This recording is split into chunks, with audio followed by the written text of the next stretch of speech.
Hare Rama, Rama Rama, Hare Hare, Hare Krishna,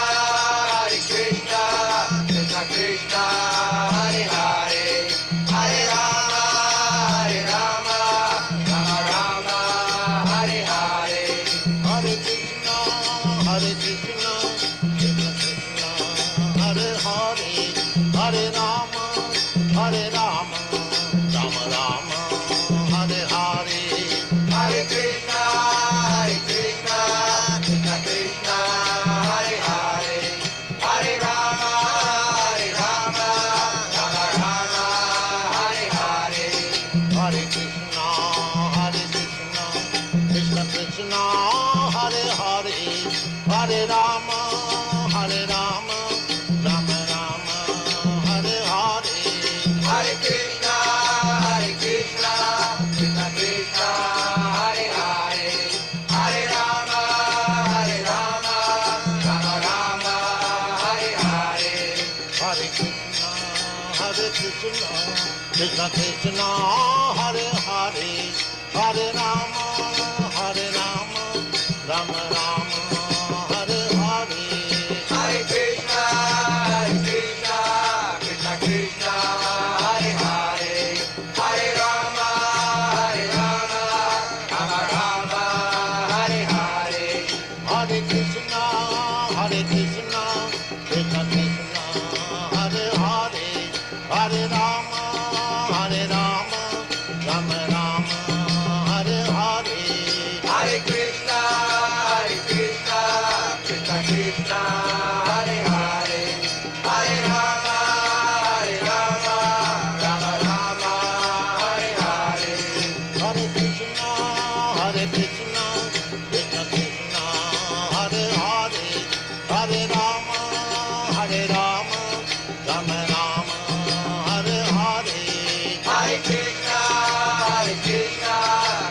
Krishna Krishna, Hare Hare, Hare Rama, Rama Rama, Hare Hare, Hare Krishna, Krishna Krishna, Hare Hare, Hare Rama, Rama Rama, Hare Hare, Hare Krishna, Krishna Krishna, Hare Hare, Hare Rama, Rama Rama, Hare Hare, Hare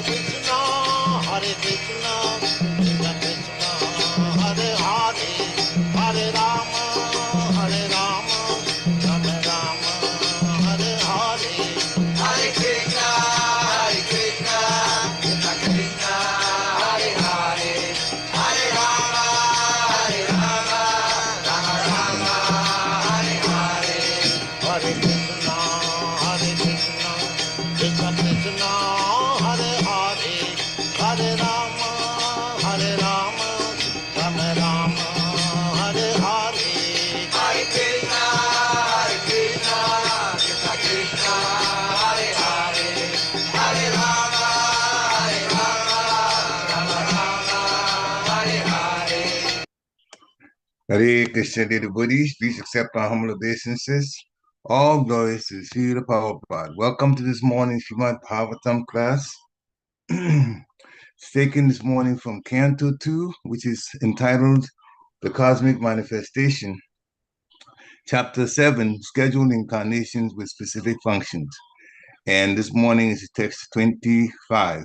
We're very fortunate to have with us Mother Gita from ISKCON Atlanta to give the class. Hare Krishna, Mataji, please accept our humble obeisances.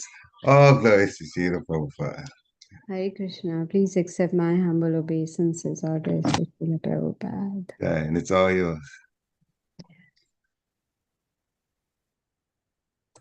Om Namo Bhagavate Vasudevaya. Om Namo Bhagavate Vasudevaya. Om Namo Bhagavate Vasudevaya.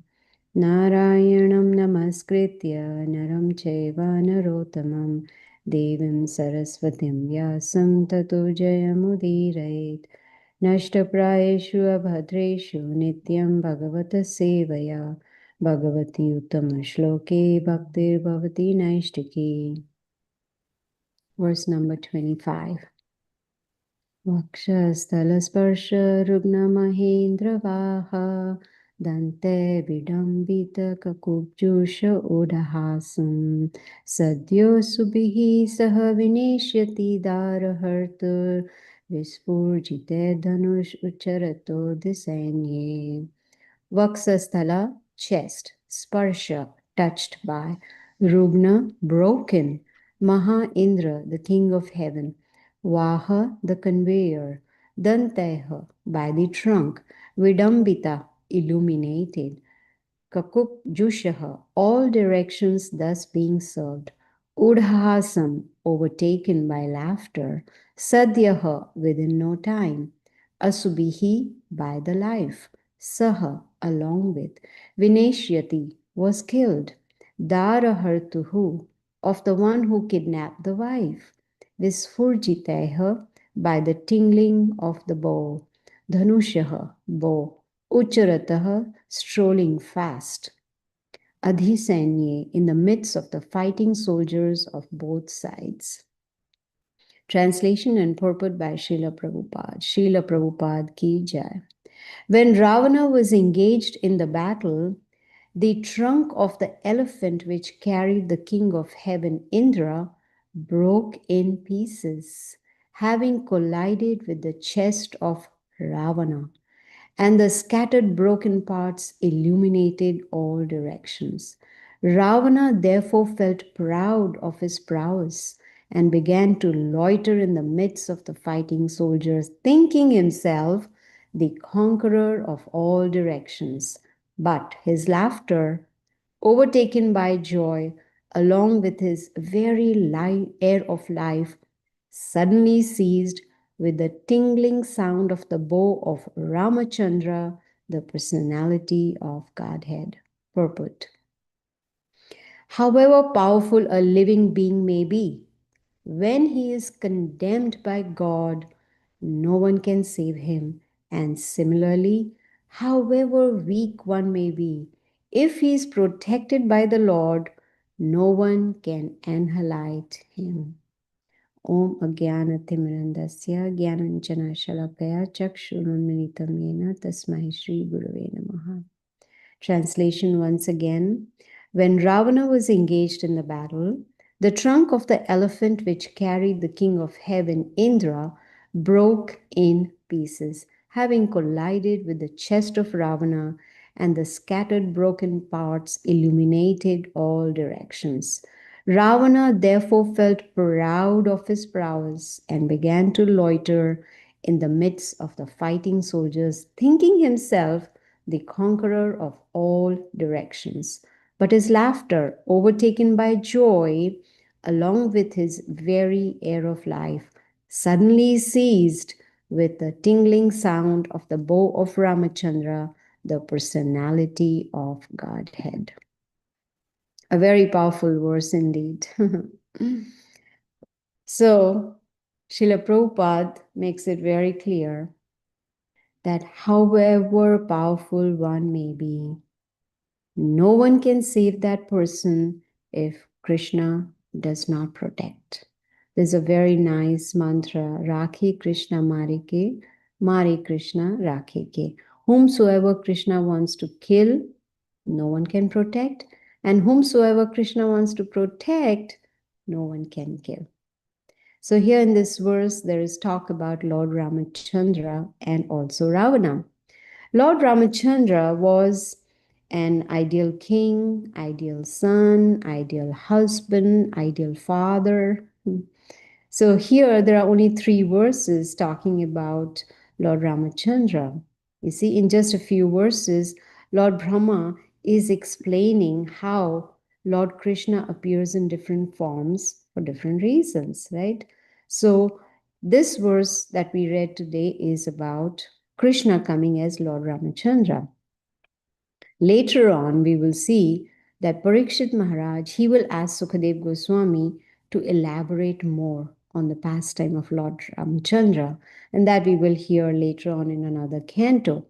See, Sukadeva Goswami is happy that Parikshit Maharaj is inquisitive. He wants to hear. He wants to hear more about the Supreme Lord, more about incarnations of the Supreme Lord, more about the devotees of the Lord, you see. So from that we can understand hearing is the most important aspect of devotional service. If we want to perform bhakti yoga, we need to understand hearing is very, very important.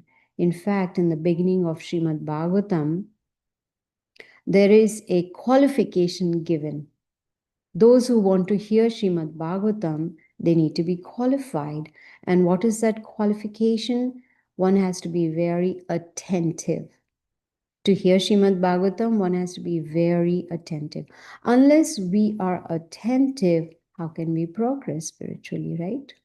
So here we see in this verse that Ravana was proud, of course, but he was a great fool too. We heard from the scriptures that in the previous birth, before Ravana became Ravana, he was Hiranyakashipu. And as Hiranyakashipu, he was killed by the Supreme Lord, right?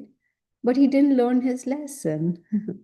So no matter how very powerful one may be, if one is proud, see, pride comes before the fall.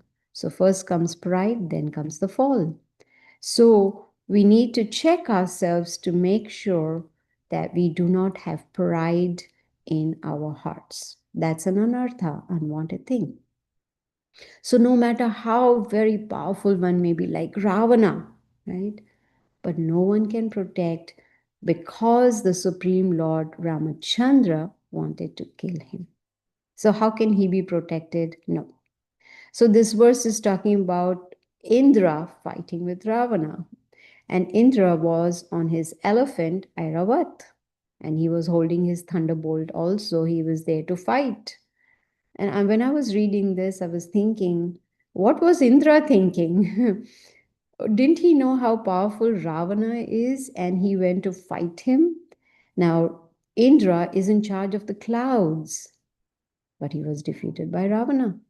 So this also shows how powerful Ravana is, you see. And this made him very proud that he was able to crush, right? He was able to crush the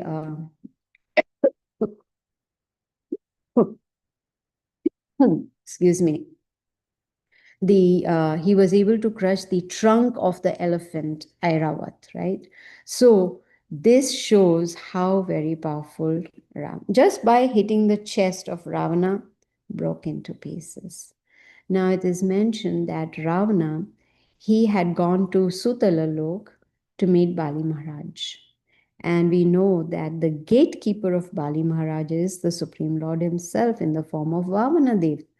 But he snuck around and he entered. And when he went to meet Bali Maharaj asked him, "How can I help you? What do you want?"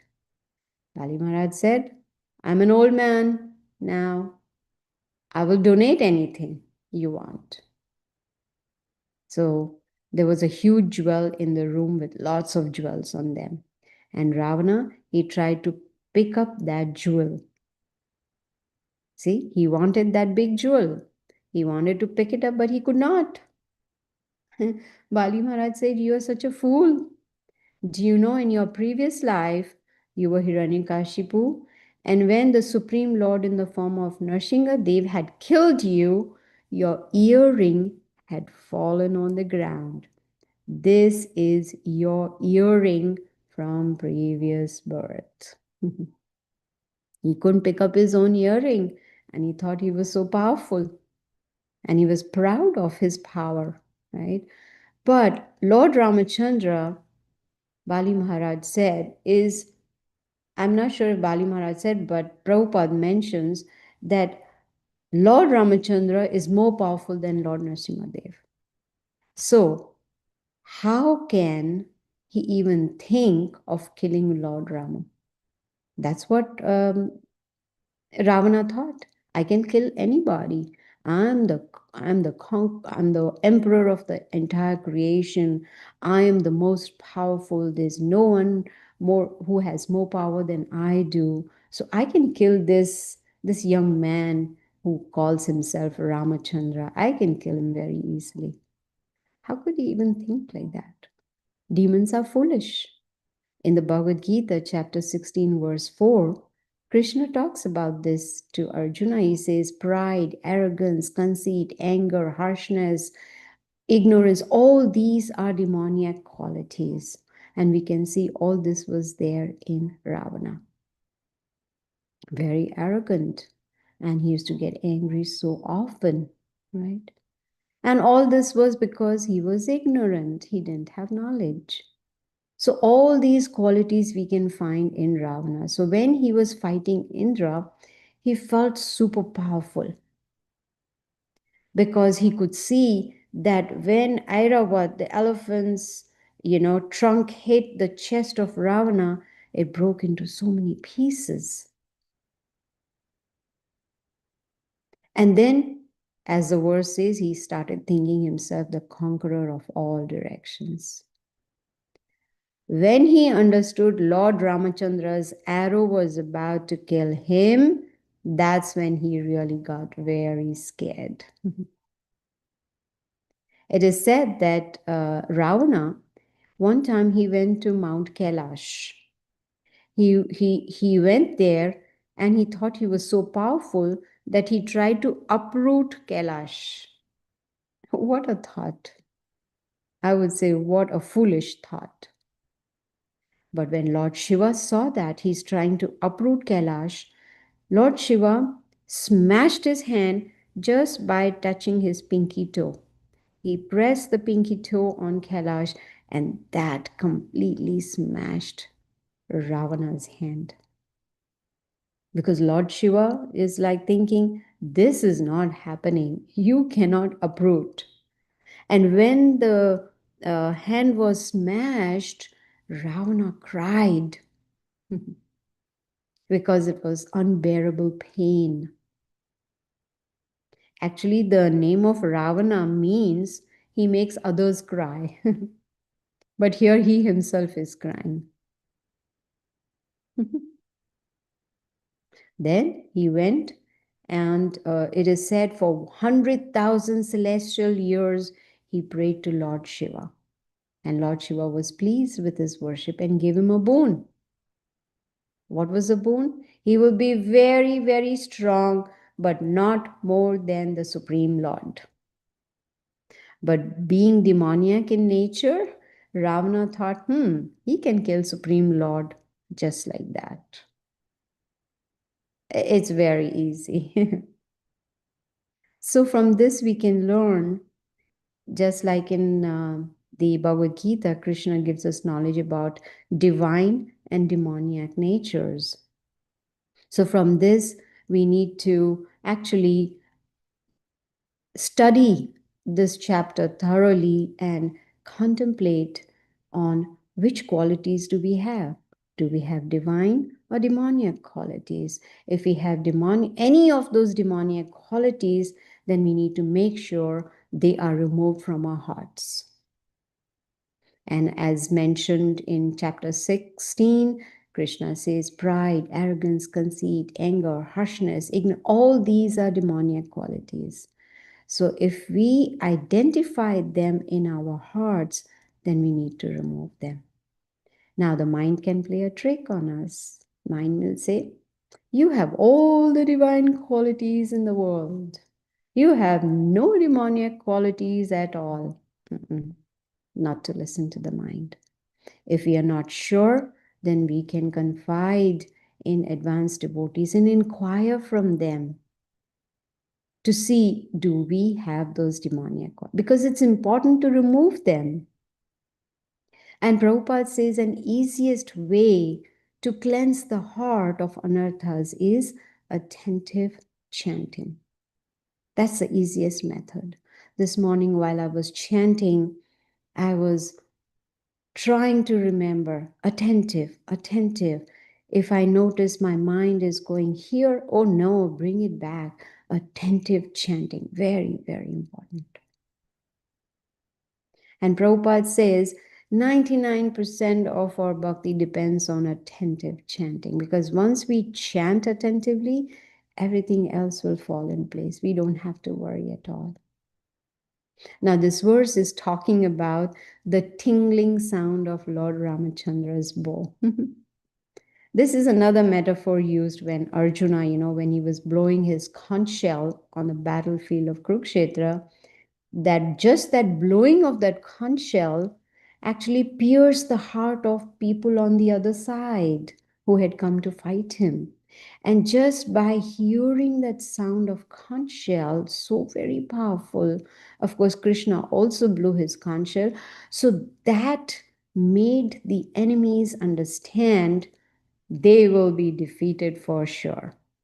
Of course, main reason is not just the conch shell, but Krishna was on the side of the Pandavas. So wherever there is Supreme Lord, they are protected.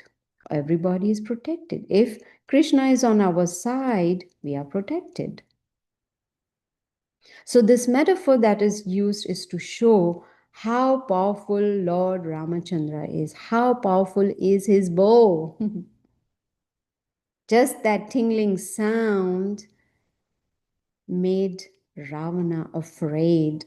He could understand, I will be defeated. I will be killed. This must be the Supreme Personality of Godhead. You see, when we hear the glories of Krishna, when we hear the glories of his incarnations, it is pure nectar. These verses of Srimad Bhagavatam or Bhagavad Gita, they are so powerful because they are spiritual sound vibrations. They're spoken by the Supreme Lord himself or spoken by his pure devotees. And they have the power to purify the heart. It's pure nectar. Rupa Goswami, he says, I want millions of ears so that I can hear Krishna Katha with my millions of ears. We just have two, and we still have trouble hearing. Most of the time when we are hearing, we are spacing out. When we are hearing, we are not really paying attention. So if we don't hear attentively, it's not going to really help us purify the heart. So Rupa Goswami wants millions of ears to hear. That shows how attached he is to hearing Krishna Katha. Pure devotees, they like to drink the nectar through their ears just by hearing Krishna Katha. And the more they hear, the more they relish the nectar. Many times Srila Prabhupada is telling us that there is no difference between Krishna, his holy name, his form, his pastime. There is no difference because it's on the transcendental platform, right? But the demons, they don't understand that. Even demons have Krishna in their hearts as the super soul. But because of pride, arrogance, conceit, anger, harshness, ignorance, they are not able to realize the Lord in the heart. They can neither see or realize the Supreme Lord in the heart. But the devotees of Krishna, they know. Krishna tells Arjuna in chapter 15, Sarvasya chaham hridi sanivishto. I am situated in Sarvasya mean all. He is situated in the heart of all living entities, not just human beings, animals, trees, aquatics, insects, reptiles, birds, you just name it, all species of life. Krishna is situated in the heart as a super soul. And when we associate with devotees, we are reminded, just like we are reading this verse today, And, we are hearing from Rupa Goswami, we are hearing from Sukadev Goswami, we are hearing from Srila Prabhupada. They all are reminding us Krishna is in the heart as the Super Soul. Why is he there? Doesn't he have anything else to do? Well, for him, we being his eternal parts, we being his children, he is concerned about us. He wants to guide us, help us to go back to the spiritual world. And that is why he's there in the heart. So if we somehow or the other remind ourselves on a daily basis, Krishna is in me. He is sitting in my heart. He's ready to help me. Now let me open myself and accept his guidance. Let me try to purify my heart if it isn't purified yet, because I want to see Krishna. And Srila Prabhupada says we can see Krishna through the ears by hearing the holy name. So when we chant attentively, when we read Srila Prabhupada's books scrutinizingly every day, when we associate with devotees, we learn from them, right? Srila Prabhupada has given us everything. He's given us books, temples, devotees, prasadam, festival, everything he has given us. All we need to do is just accept it and follow it. And then what will be the result? We will be able to qualify ourselves to go back to the spiritual world, provided that is our goal. I was listening to this lecture. Excuse me. And Prabhu was mentioning that Titanic was destined to never sink. It was such a strong ship. But why did it sink? Because the captain was very proud. He was proud that he was, the captain of the maiden journey of the huge, powerful Titanic ship. He did not take advice from the control room. And it is said when the ship sank, because of the explosion or whatever happened, the captain was covered in grease, all oil from the ship. So when he jumped in the cold water, because he had oil all over his body, he did not drown. How fortunate he was. The ship sank because of him, but he got saved. Guess what? 10 years later, he went to a bar and he got drunk. He was so drunk that when he was outside walking to go back, he fell down with his face down on the ground in a small puddle of water. And because he was so drunk, he could not turn himself and he died. Imagine, he saved himself from drowning in the ocean, but he died in a puddle of water because he was drunk. He could not use his intelligence. He couldn't understand what's happening. He couldn't turn himself. So staying in that puddle of water for a long period of time, he died. So it doesn't matter how proud one is, as sure as death. No one can live forever. So pride doesn't really help us, just like Ravana, so proud. And what was the end result? He died. He was killed by the Supreme Lord. So however powerful a living being may be, this verse is talking about, when condemned by God, no one can save that person.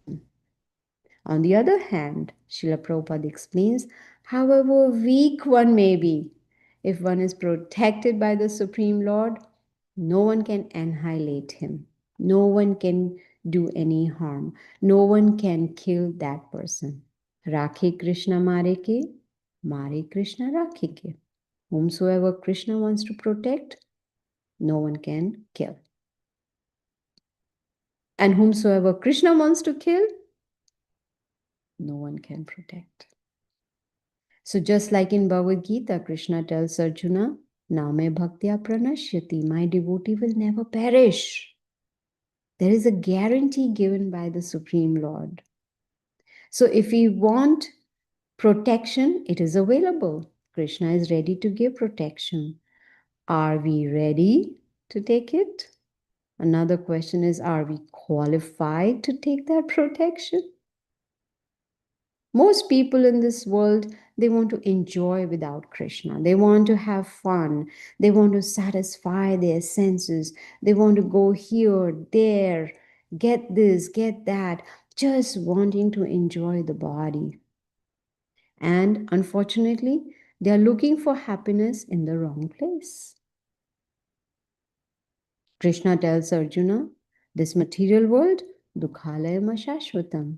It is full of misery and it is temporary. So if this material world is full of misery, how can we find happiness? Same thing happened with Ravana. He was looking for happiness in this material world. In fact, it is said he wanted to build a staircase to heaven so that he could just climb up and go to heaven. Nice thought. But it doesn't work like that. Why did he think he can make a staircase? Because he thought he's the most powerful person on the earth. Most powerful personality. He never thought that anyone can kill him. He never thought anyone can do any harm to him. Why? Because he had performed severe penances. And because of that severe austerities, he had become very powerful.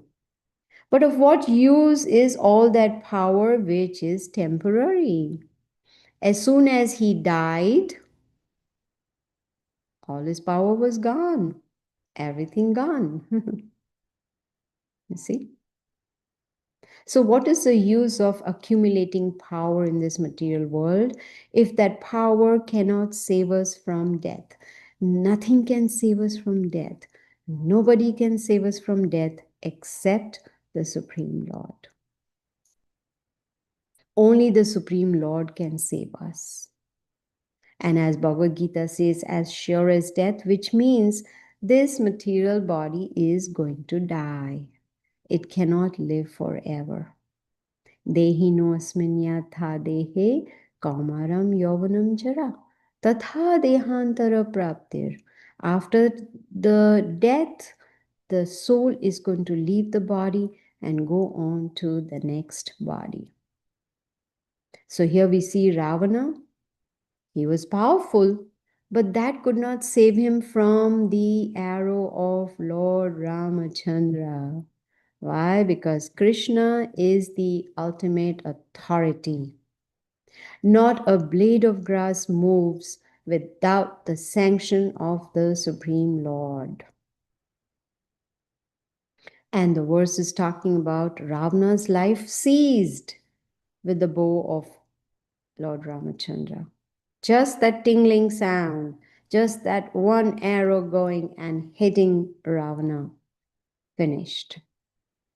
All his opulent life came to an end. He lived a very opulent life, but he did not know how to engage all that opulence in service to the Supreme Lord, because he was demoniac in nature.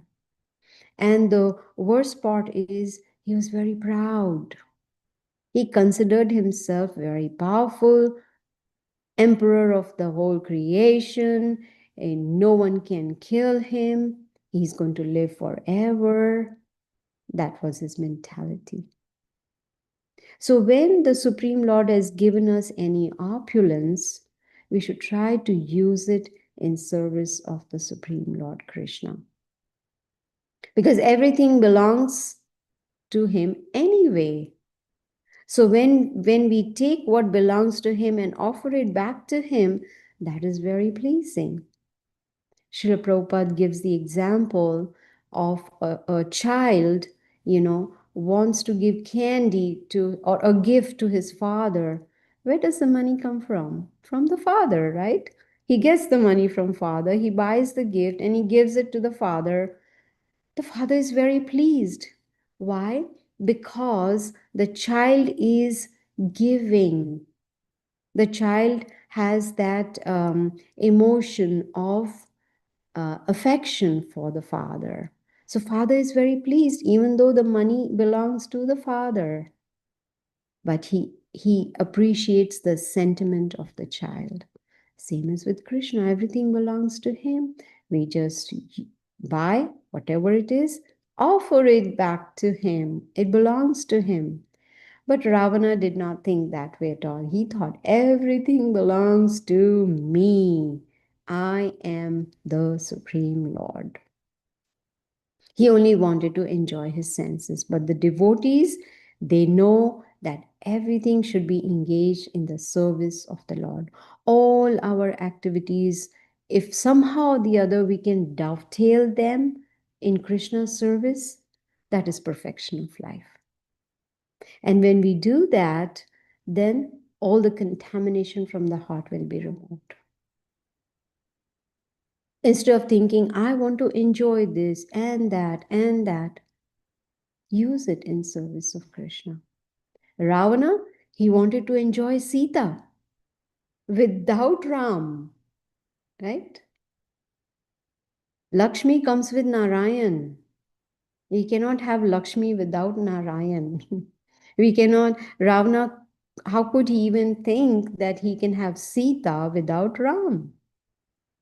He separated Sita from Lord Rāmacandra. Of course, that was a pastime so that Lord Rāmacandra could go to Lanka and kill Ravana. But who is Sita? Sita Devi is Lakshmi herself. So Ravana's downfall started from the time he kidnapped Sita Devi. He took Lakshmi away from Narayana. That was the downfall of Ravana. Why did he kidnap Sita? Because he wanted to enjoy her. He had that mentality of enjoying the senses. Imagine he wanted to enjoy Sita Devi. What a foolish endeavor. But because he was so proud, he thought, I am the Supreme Lord, so Sita belongs to me. I am the Lord of all I survey. That was his mentality. But he didn't realize that this material life is temporary. See, one may work very hard all their life. One may accumulate a lot of money, a lot of possessions. One may, enjoy people, enjoy everything. But everything can be not can be, it is taken away in just one moment. What is that moment? Death. Because death can come anytime. Many times, sometimes when I call somebody and they say, oh, we were just thinking of you, you will live for 100 years. Says who? Just because someone is remembering someone doesn't mean they are going to live for 100 years, but it's just a saying, which actually doesn't make sense. We don't know when death is going to come. So wise people, they know how to use every moment, how to use this human form of life in service to the Supreme Lord. And in the process, become self-realized so that we can qualify ourselves to go back to the spiritual world. Srila Prabhupada says, finish your business in this life and go back to the spiritual world. We've gone through so many different species of life, so many lifetimes we've been born and died. It's time to break the cycle.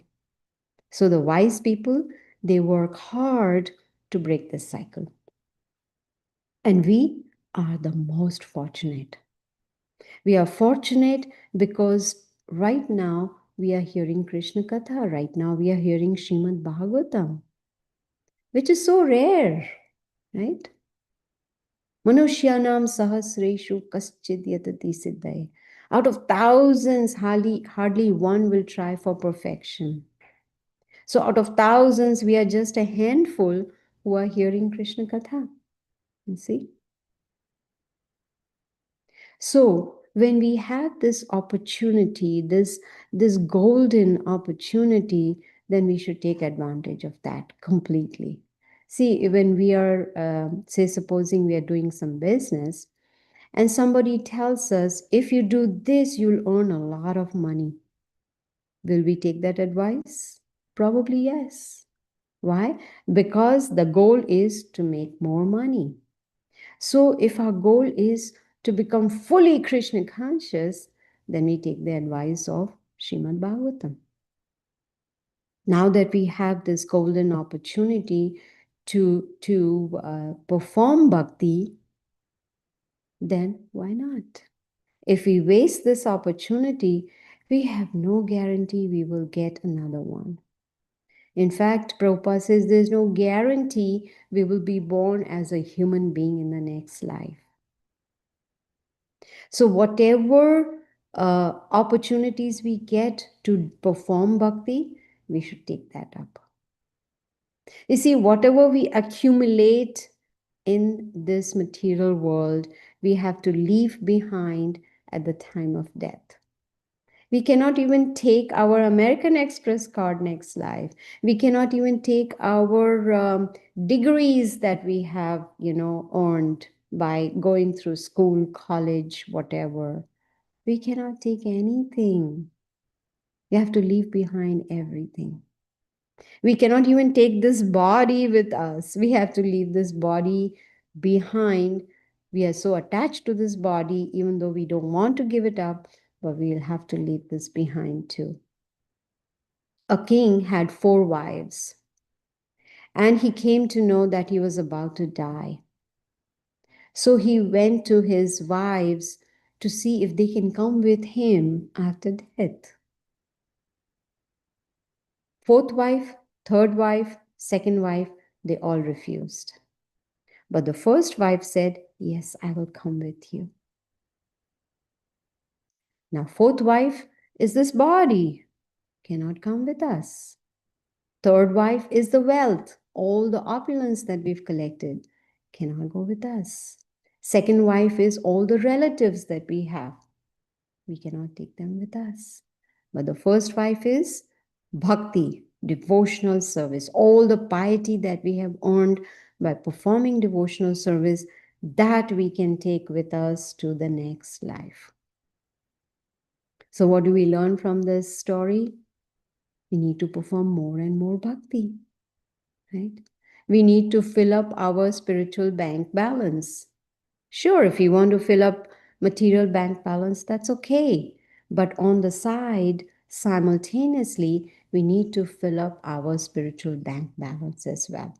Because that spiritual bank balance we can take with us after death. So this is how Srila Prabhupada is teaching us how we can use our mind, our body, our words in service to the Supreme Lord. So to be able to use mind, body, and words, we need to perform some austerities. Because without austerity, how can we do bhakti? We've learned in Bhagavad Gita, austerity of speech. Need to be honest. I know you may say, hey, you talk about this in every class, but it's very important. Austerity of speech, austerity of body, austerity of mind. All these will help us. See, if we study Bhagavad Gita scrutinizingly in a systematic way, then we will become self-realized. How? By putting it into practice. Srila Prabhupada says, theory plus practice equals wisdom. We'll become wise. And as human beings, we have philosophical intelligence, which we can use and understand. I know we've heard this many times, but it's good to repeat. It's good to hear again and again and again to remind ourselves this is the way. So with philosophical intelligence, using the knowledge from Bhagavad Gita and Srimad Bhagavatam, we can understand who am I?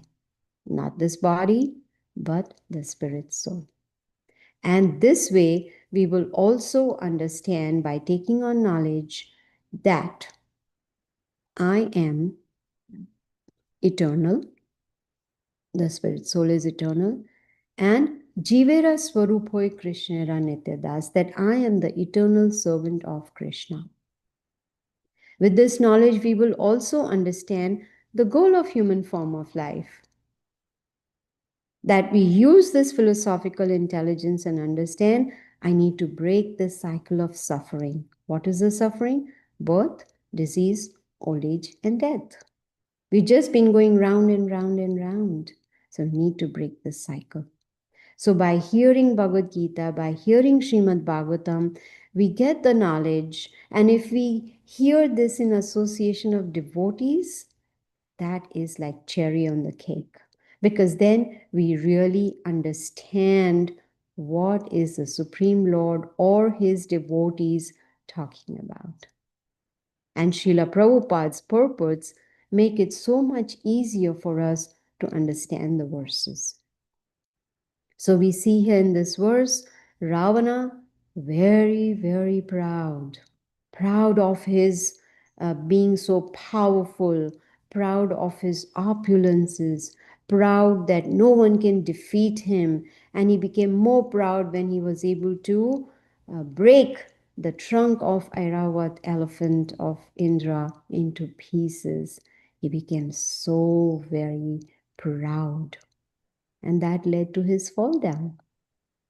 Just with one arrow of Lord Rāmacandra, he ceased to live anymore. So the verse once again, when Ravana was engaged in the battle, the trunk of the elephant which carried the king of heaven Indra broke in pieces, having collided with the chest of Ravana, and the scattered broken parts illuminated all directions. Ravana therefore felt proud of his prowess and began to loiter in the midst of fighting soldiers, thinking himself the conqueror of all directions. But his laughter, overtaken by joy, along with his very air of life, suddenly ceased with the tingling sound of the bow of Rāmacandra, the personality of Godhead. So I'm going to end now. If anyone has any questions or comments, you're welcome to ask. Hare Krishna. Thank you very much, Mataji. Very, very nice lecture.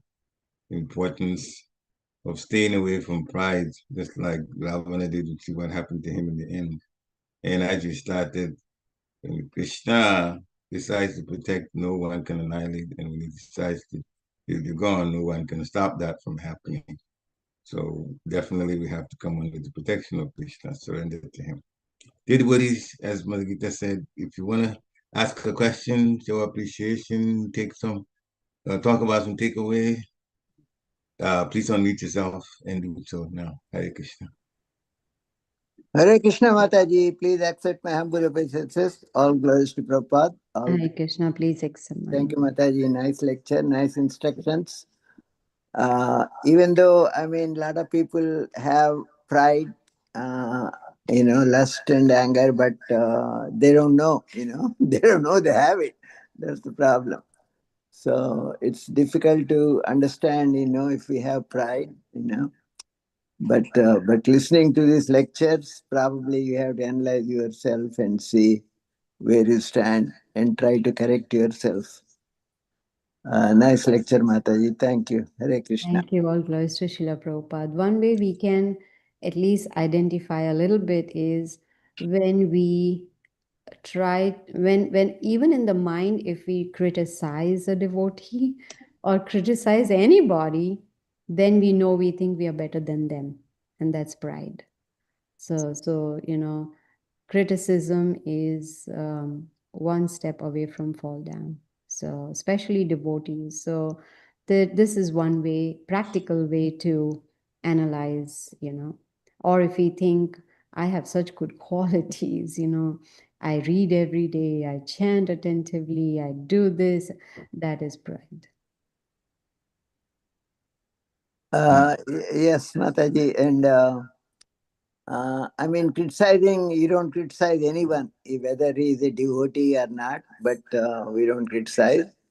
But even when somebody criticized Prabhupada, he said, oh, okay, it must be my bad karma. So, but he didn't take offense or anything. He did forgive that devotee. Yes, yes. I was listening to one lecture, and Maharaj was saying, Janardhan Maharaj was saying that a real devotee does not feel offended at all. That doesn't mean we can offend, thinking, oh, he's a pure devotee, he won't get offended. No. But even in the mind, one should not think ill of anybody. Why just devotees? Anybody. Thank you, Mataji. Hare Krishna. Hare Krishna. Thank you very much. Any other questions or comments? Please unmute yourself. Hare Krishna, Gita ji. Dandavat Hare pranam. Krishna Bhakti, please. Thank you for nice lecture, Gita ji. All grace to Prabhupada. It's Ravana story is always like that. He's a very lusty desire he's got, and so what happened? So he wanted to enjoy Sita, and that is very bad. So he's got so much opulence, and what's the use? So much power, and with that proudness, he got well down. So he should be. Yes, you're right. And we is connected with it also. I've heard that some people, if they ever struggle hard and they make 1 million, the next aim is how to make 2 million. The next aim is how to make 3 million. it becomes a drug, finally. Yes. We just get addicted to that, not realizing that death is coming. Just like, I have a 1-bedroom house now, I want 2 bedrooms, then I want 5 bedrooms, I know Yeah. someone who has a house with 17 bedrooms. I don't know what they do. 2 people in the house, I don't know what they do. I guess it takes them few days to go to one room. I've seen big house before. One time, Woody had but now, well, he's one of those very wealthy, and his sons. And I went to his house just one time. His son was a very good madanga player, and he had 2 sons. And one thing struck me: I was in the living room, and they were going up to the kitchen, and when they turned, it's like they disappeared. The room is so anyway, it feels like the person's not there anymore. You don't get the feeling that he's in another room. It feels that he's like lost. Yeah. That's what came across. And I said, oh boy. And they have to have an intercom to, figure out who's where, in which room. Yeah. Anyway, so Papa says, keep it simple. Yes. Keep simple life. Hare Krishna. Any other comments, please? Unmute yourself. Share any realizations also, as you like. Hare Krishna, Mother Gita, please accept my humble obeisances. Grace to Prabhupada. Grace to Prabhupada. Thank you for such a wonderful class. You touched on so many points, about Lord Ram, about, Ravana, and, how the Lord protects. When he wants to protect, no one can intervene. When he wants to kill, no one can intervene. It's a final say. And I really like the story about the Titanic. That was a joke. That was so funny. That was really funny. But Mother, when you were explaining about Ravana, and I forgot that his name meant one who makes others cry. He really did. He made everyone cry, even his own daughter-in-laws, even his own wife, everybody. And of course, like we hear in the Bhagavad Gita, when the Lord's devotees are disturbed, the Lord will not keep quiet. And that's what Ravana was doing. But Mother, you were mentioning a point, pride comes before a fall, which means, as you say, when those who are pride and they keep on being proud, they will fall one day. How can we recognize pride, Mother? Because sometimes I think, there is this gross pride and there is this subtle pride. And the gross pride is very, lack of a better word, visible or tangible. But the subtle pride is always in the mind. You know, like how can we recognize that we have subtle pride and what is it? You know? Yeah, so this is what, as I was telling Krishna Sharanam Prabhu, that if we have the mentality to criticize, even in mind, we may not do it verbally or physically, but if it's there in the mind, then we know that is definitely pride because we are thinking ourselves to be greater than the other person. You see?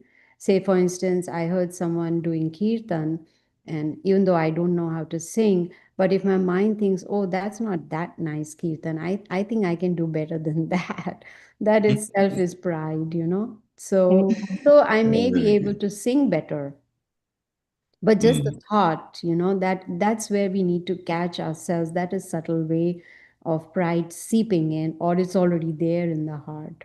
And Prabhupada says, you know, we do have anarthas in our heart.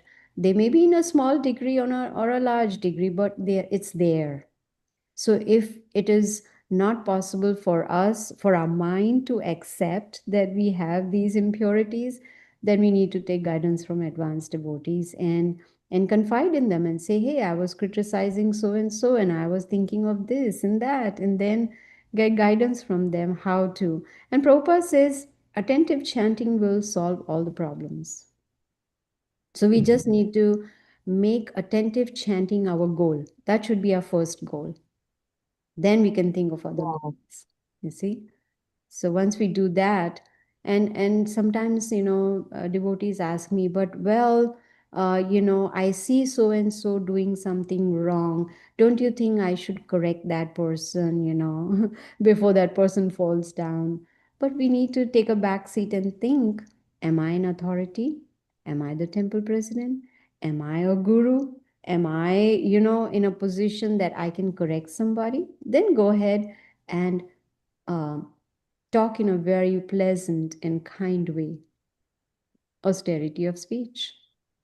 Make sure it is beneficial for that other devotee.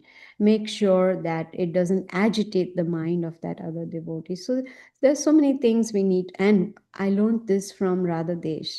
This Mataji was saying, before we correct anyone, the first thing we need to think is, do I love this person? Because if I love this person, I will be very polite. Or if I don't like this person, I'm going to go bang, bang, bang. So there are many things that we need to consider. So best thing is devotee association. Yeah.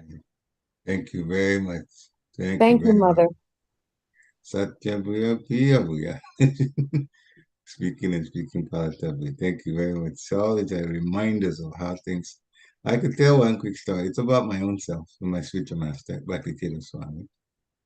In Gitanagari, the one thing that was famous for Gitanagari, the Gitanagari residents, not so much visitors, knew about is that when you go and you want to stay there, devotees tell you, those who've been there for a while, the mood of the devotees, I mean, the mood of the deities is that they're going to purify you. Oh, your natas is going to come out. It is going to come out over to the community. It's not like you're going to work on it yourself, but the community is going to know. So the whole, everybody living there understood this. So when something comes out about someone that's, you know, an anatha, nobody gets surprised because those of us living there knew that this is what we couldn't go through. So, so one time I had the service, I mean, actually for quite a while, of serving my spiritual master in the audio section of his lectures. We have video and audio and all the audio. So he, around the world, he travels, he takes copies of the lectures he gives from wherever he goes, he comes back and gives it to me, and I catalog it and do all kinds of things, put it on the computer and so on. Then I began to wonder one time, forgetting that my Guru Maharaj can read our minds too, on top of that, I began wondering, I said, I would listen to the whole lecture, and then I look at the title that he's giving me. Why does he give such short titles to this? What is it? So one time I went to, and he knew I was thinking that way. So I forgot that he reads my, he says, okay, Prection, give a title to this particular lecture. So then I thought of the title, and he says, what is it? And I explained to him. And as soon as I mentioned the title that came to my head, the first thing that came in, you're giving too long a title. So Krishna smashed me. I started thinking that the titles were too short for him, and I gave one that was detailed, but this is not, it's not a title. You give it details, that's a whole sentence. It's not a title. And that was the last time I ever thought about my spiritual master. So yeah, it's subtle. It's subtle. It's subtle. It's subtle, but especially, yeah. And we have to catch ourselves. I remember this pastime of Srila Prabhupada. There was his disciple fanning him, right?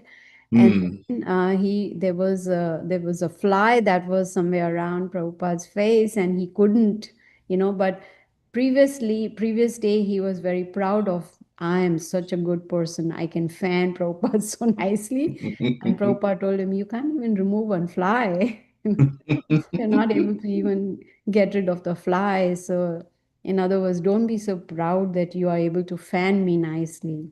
Yes, smash too. Yeah. So much that we learn. This, as you said, and very important, it's so important to hear. Yes. Hearing is where we learn our lessons. Things that happen to us, things that happen to others that we can pick up on and say, oh, okay, it's happened, so I should make sure it doesn't happen to me. That just take them all out so that we can get purified. Thank you so much. Any final questions? Hare Krishna. Any final questions or comments? Hare Krishna, Gita Mataji, please accept my humble obeisances. All glories to Srila Prabhupada. First of all, I would like to share that today my mother, Aruna Vitkar, and my aunt, Pratibha, have also joined this session. So thank you very much. It was a great session, and I've always been so inspired by all your classes that I shared the link today with my mother and aunt. Thank you. Thank you.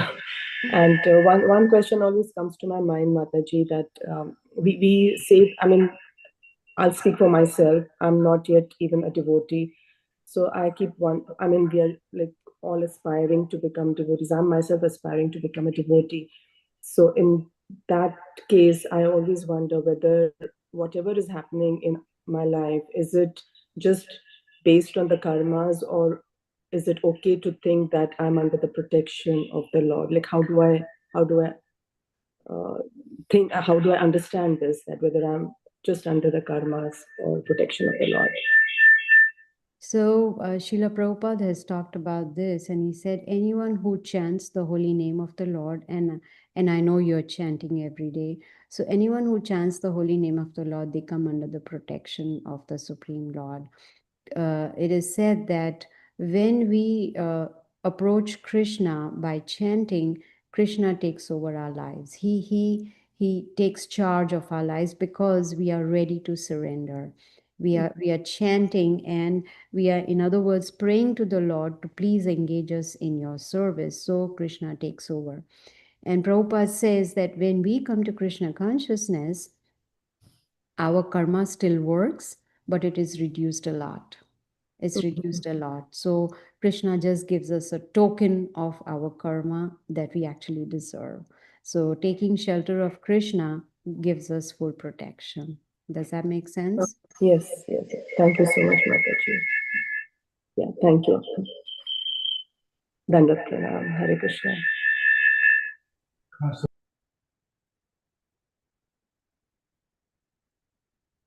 Any other comments?